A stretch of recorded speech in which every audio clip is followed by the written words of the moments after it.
Well, hello. Welcome to Spindle City Straight Talk. I'm CJ. I'm Chip. And we're here to bring you some more news straight from us to you.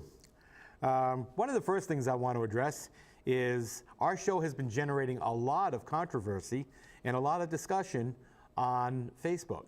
And our last show especially, people felt that we were uncaring and unfeeling about the commentary that I made. And I want to make it very clear to people, unless we speak specifically about an issue or a person, our commentaries or our statements can be taken very generally. So we're not speaking about a specific issue or person. And for those of you who watched last week and took issue, I appreciate the fact that you made comments. And I appreciate that the show is becoming more interactive with your input. Because remember, we're here for you. And with that, I just want to say thank you for watching and thank you for giving us the feedback because we need it.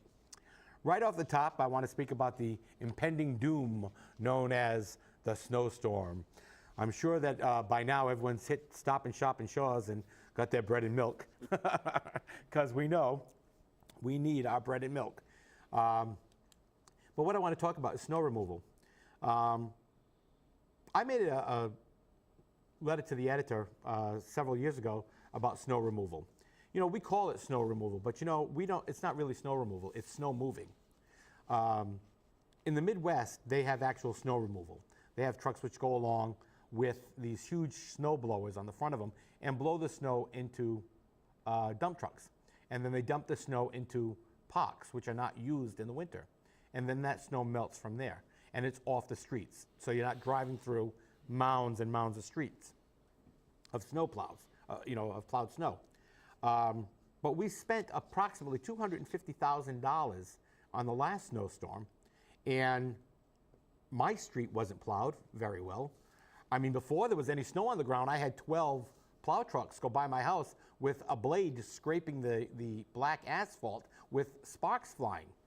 I had reports from Oak Grove Avenue with snowplows driving down Oak Grove Avenue on a blacktop with sparks flying, and several other streets and areas throughout the city. I discussed this with Ken Pacheco, who is in charge of Department of Community Maintenance, DCM, we no longer call it DPW, and he says it's kind of hard because that whole area is, I guess, Region 3, and that's the biggest part of the city, so it's the most difficult part to kind of get control of during snow removal process. But the city has gone to a GPS system for all private contractors, which a lot of them are not happy with. And I'm sure they're not because now they can't sit around all night drinking coffee underneath the overpasses. And this is so that the city can actually keep track of where those plows are at all times and be able to redirect them and send them to other areas which need to be done. Now, I'm hoping that this works.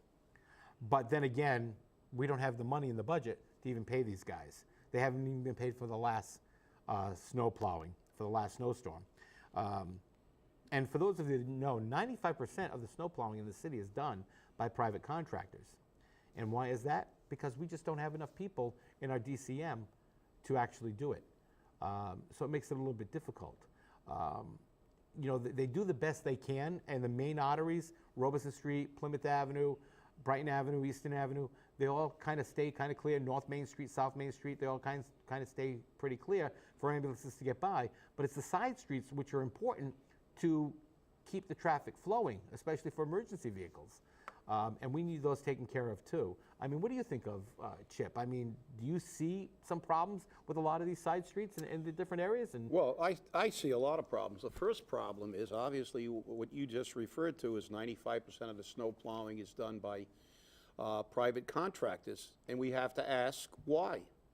And the answer to that question is because the manning level is so low in our Department of Public Works, or whatever you want to refer to it now as.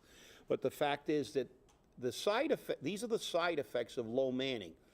We reduce the number of the complements of these people, we save that money, and the city uses it for pay raises for other people who are sitting in an office in City Hall or consulting, while we have very low manning in these departments. And what happens? We have more difficulty picking up our trash on time. They are overworked. They do a great job. And what happens when we have a snowstorm? We don't have enough people to put in trucks in city vehicles to reduce the amount of outside contracting we have to do. And then we don't pay the outside contractors, and ultimately they stop plowing, and then we're going to have a catastrophe on our hands. You know, a lot of these outside contractors say that the city is keeping employment going. And I always say this on a regular basis to everyday people. It is not the city's responsibility to create jobs, okay? Yes, when we need the help, we can contract out, but it's the city's responsibility to perform the services that we need. It's not for us to go out and privatize everything, because what you're gonna finally see is the city privatizing every function. You'll see them privatizing DCM, trash pickup, which we're probably looking at very shortly. You know, our sewer system, our wastewater management is already privatized. So how much more are we going to look at? And you know, it's a dangerous situation. I think a dangerous road to walk down when you're slowly and methodically decreasing departments, whether it be DCM, water department, wastewater management, fire department, police department, whatever department it may be. When you decrease those departments, we have to get the services from somewhere else. And I think that's dangerous. I mean, it's just not there. No, you know, you're right. And what happens is there was a time where people thought that privatization was the answer to everything. And in some cases, it is effective. But in many, many areas, it is not. It is proven historically with necessary city services to end up being more expensive and being less efficient. They tried it with fire services throughout the country. They tried to privatize fire protection. They found that they were hiring minimum wage people who were untrained, and they didn't do as good a job. The same thing with DPW. You lose control of these people. You hire these big mega companies, and what happens when there's no oversight by the city about the personnel they hire? You have situations where the trash is not picked up properly. You have people working for minimum wage who don't care about the community. All these factors are just something that really they don't look at. They come in with a low ball figure when they privatize it. It always ends up costing the city more, and with service that's nowhere near as good as when the city has oversight. Yeah, it's funny. It's going to be interesting to look at this year's city council to see how things pan out for each of the departments and what happens to them. Speaking of the city council, it's going to be interesting to see how we handle this little situation. Many of you may remember how the city council regularly and emphatically stated to the mayor that they did not want legal counsel, and they said this directly to legal counsel. I was there for that hearing, or the mayor, to seek out any type of appeal or court action against Dominion to recover the $800,000 or portion of the $1.6 million that the city lost because somebody was on vacation or somebody missed the filing or whatever the excuse was. We've heard several. But again, the mayor being the be-all, end-all, grand Führer type, with the crayon law office on the 6th floor, decided, we don't care what the city council has to say. We're going to go after them. Do you realize that he's spending, and she and the legal counsel is spending your tax dollars? They're not spending the grant money that was supposed to come in. They're spending your tax dollars to get it. So if they spend $200,000 or $300,000 to get this money and don't get it, we're out $200,000 or $300,000. But what do they care? It's not your money. Let's be real. They spent $9,000 for a glass door. But if they do recover a portion of it, let's say they recover $500,000 and it costs them $300,000. We're actually only going to come out of this with $200,000 in our pocket. So again, how did we win? We don't. This is a lose-lose. And Councilor Dan Rigo said, look, it's gone. The ship has sailed. Let's wash our hands of it and move forward. Councilor Pelletier, Councilor Pereira, Former Councilor Poulin said the same thing. We've lost it, let's move forward. But, to quote the mayor, it's behind us, let's not look in the rearview mirror because everything is behind us. We're all gonna forget about it. And historically, the voters of Fall River always forget about everything. It's sad. He was told, don't do it, but he did it anyways. Well, I think he did it because he has a new dynamic in the city council. And I think he feels that this council will maybe support it. It is a lose-lose, but what's more important is what, in effect, this is accomplishing. What this is accomplishing is we are putting behind us the fact that the law department was totally incompetent and handled this in a totally unprofessional manner, didn't put anything in writing, and as we said on our last program, normally when you go to an attorney's office, you have to sign an affidavit to get to the bathroom, but our law department decided not to put anything in writing, and they lost $800,000. So now by filing a lawsuit, and if in fact they win, they're not going to say, well, we spent $400,000 to get $600,000 or $800,000. It's going to be, yep, see, we got the money. And they're going to absolve the law department of what they did. This is one of the greatest problems we have in Fall River. We never learn from our mistakes. Our government continues to just move forward and repeat history. The old adage, if you don't learn from history, you're doomed to repeat it. Well, there has been no censures for the law department. It seems that everybody has stopped talking about their abysmal performance on this issue, and they're going to move forward again because they don't care. It's not their money. It's our money. It's our tax dollars. And when you're paying your increased tax bills and your increased water fees and your increased water meter charges, this is what you're paying for. And if you performed like this where you work, you'd be in the unemployment line. And that's where they should be. Yeah, and it's funny because a lot of people just got their tax bills and they went to pay them and they saw that new CPA fund on there. But the thing that everyone's forgetting about is they're going to see another tax hike in there because that $10 million bond they all voted in, why I don't know, was approval to raise the taxes. So there's another tax rate increase, and you approved it. Plus, you're getting another 2.5 come July 1st. So that's 5% increase, thanks to you. And now the mayor wants to go and spend some more money that we don't have, which is going to result in that money coming out from somewhere else. So we can't help but wonder where this is happening. It's very interesting. I happened to hear Carol Fiola, by the way, seeing that I know we'll be speaking about the state delegation.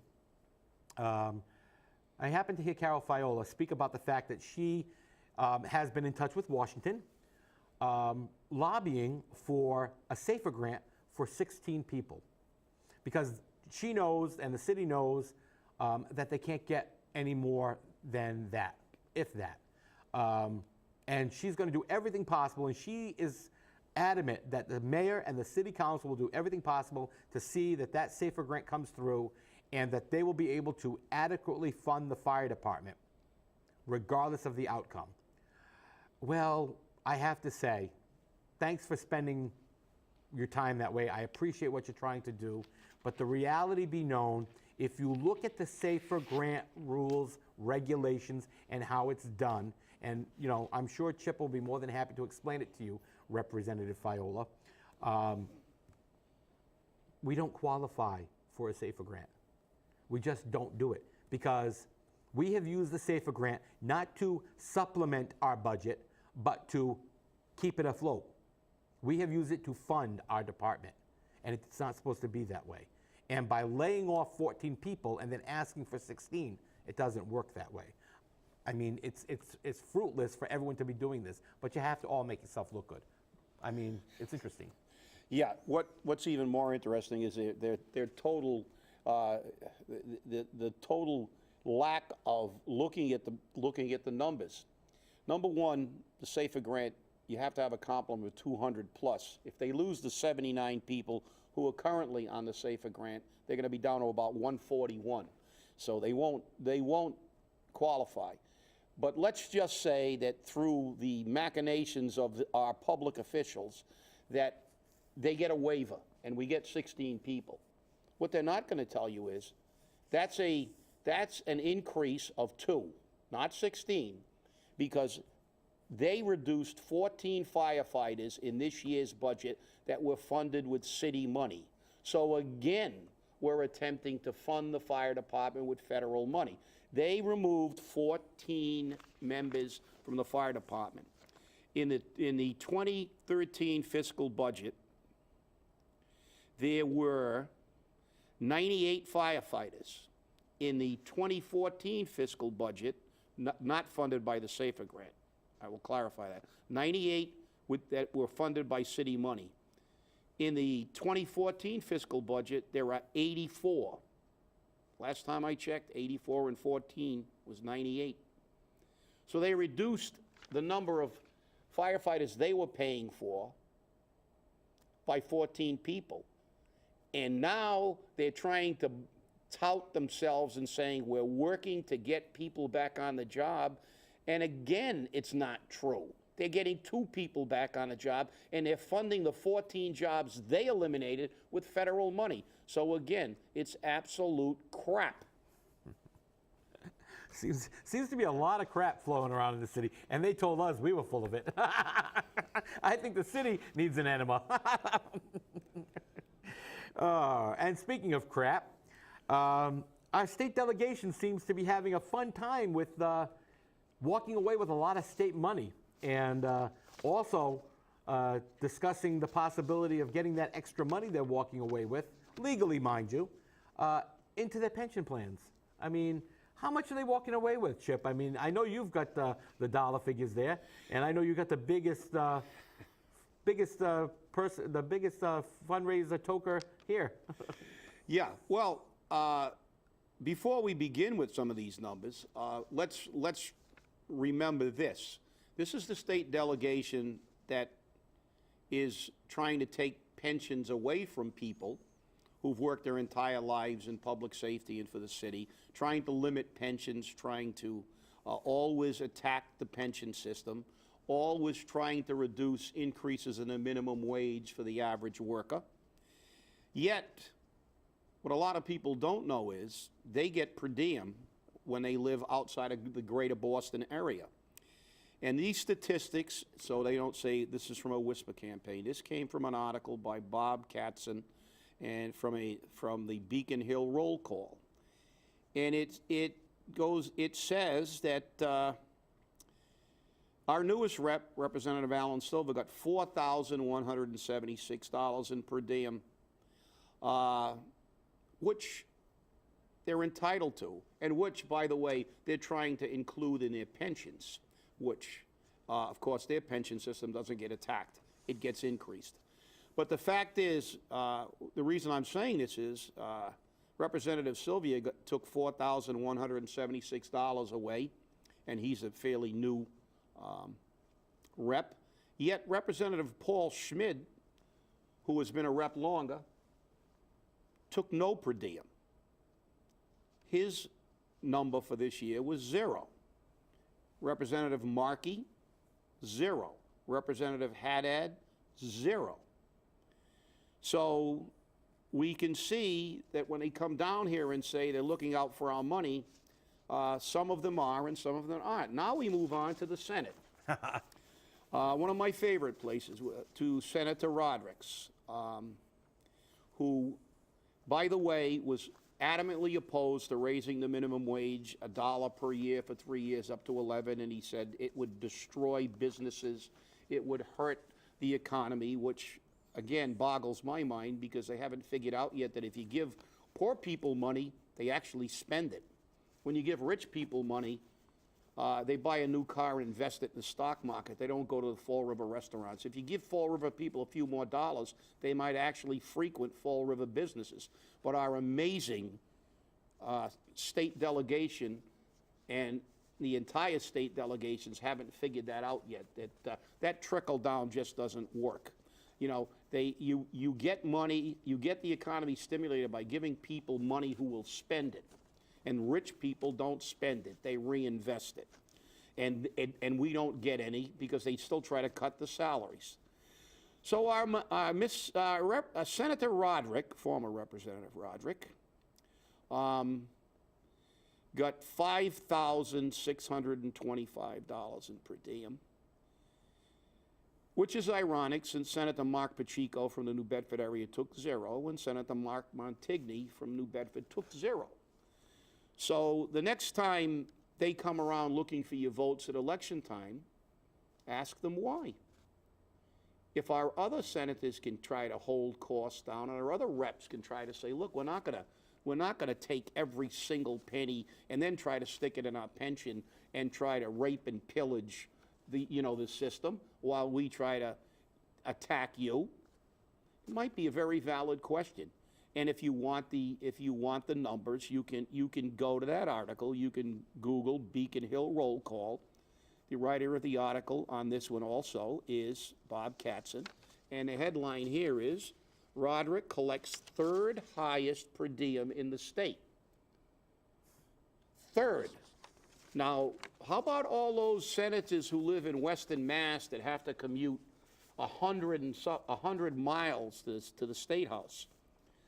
So obviously, Senator Roderick thinks it's a real inconvenience to go from Westport to Boston. Must be a real inconvenience to be our state senator, huh? So it's difficult, and when they talk about how the economy is being strained, CJ, you can comment on that. And this is how they buy their tax-free booze in New Hampshire, right? And I think that takes us right about to our commentary time. And it's my turn? And it's your turn, sir. Okay. My commentary today is going to be about what CJ opened the show with. I read the Facebook comments, and we appreciate the comments, obviously.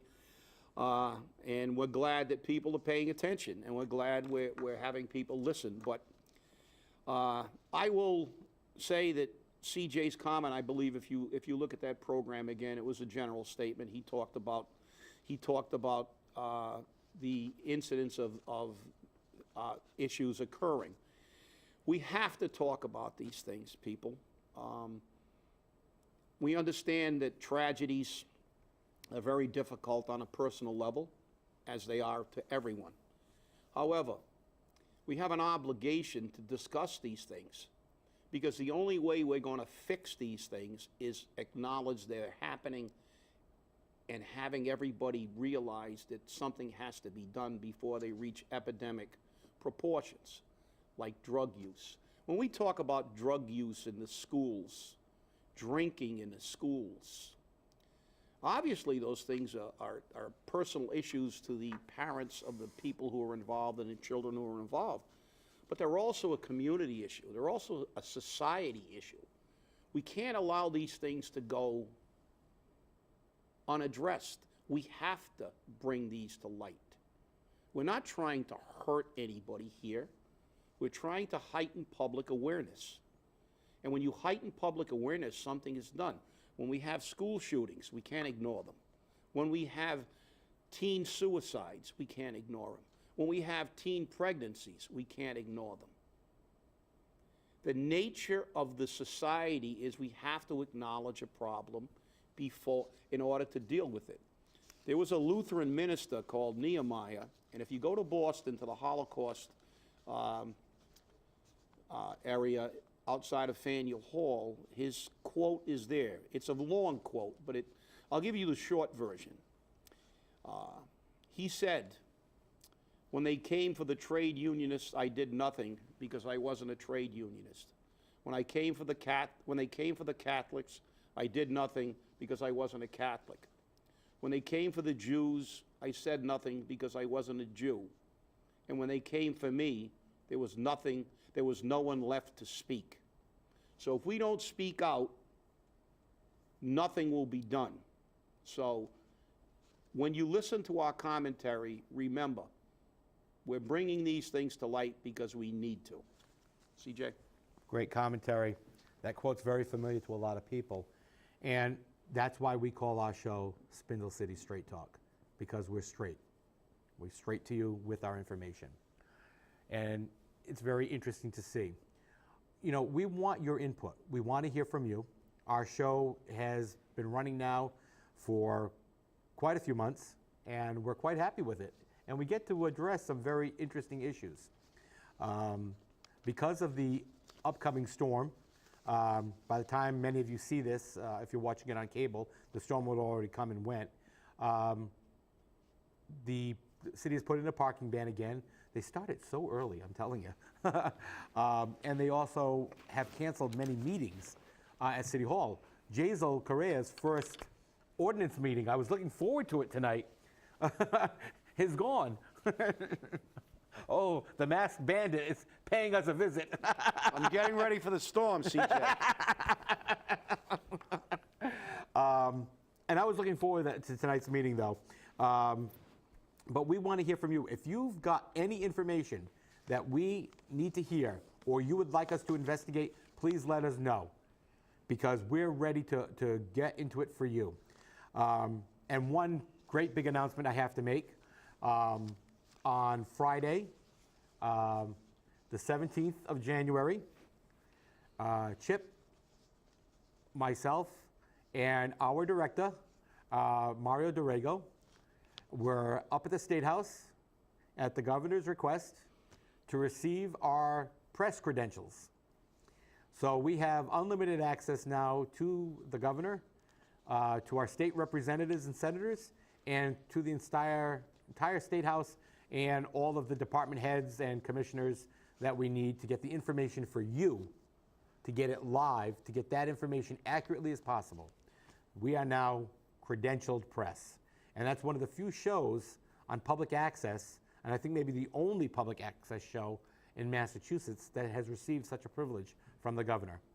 And with that, I'd like to thank you for watching us, and please continue to watch Spindle City Straight Talk. We're here for you. Thank you very much, and have a great day.